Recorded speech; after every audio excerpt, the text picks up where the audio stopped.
எனக்கு பைக் ஓட்ட தெரியாது. அப்புறம் எதுக்கு ஸ்டாண்ட் எடுத்துட்டு ஏறி உட்காந்த? அப்படி ஓரமா உருட்டி விடலான்னு. ஐயோ, யூ ஆர் சோ பியூட்டிஃபுல். டேய் நான் ஆம்பளைக்கு மஞ்சள்லாம் பூசுவாங்க. மஞ்சள் பூசும் வானம் தொட்டு பார்த்தே. என்னடா பண்ற?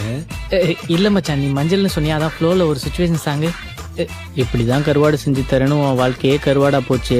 இப்போ என்ன சாம்பார் சாதமா? டேய் ஃப்ரெண்டுடா. ம், மச்சான் அவனை பார்த்து இப்போவே என்ன இங்கிருந்து கூட்டிட்டு போ அப்படின்னு சொன்னா மச்சான். சொன்னாளா? எனக்கு கேட்கல. ஸ்ப்ரிங் மண்டை ஏன்டா அவ்வளோ இருக்க? உன் முடிய ஸ்ப்ரிங்கு தான். டேய் யார்ரா நீ? ஒரு பொண்ணு கூட கிடைக்கலடா. எப்படிரா? எல்லாரும் ஜோடி ஜோடியா இருக்காங்க.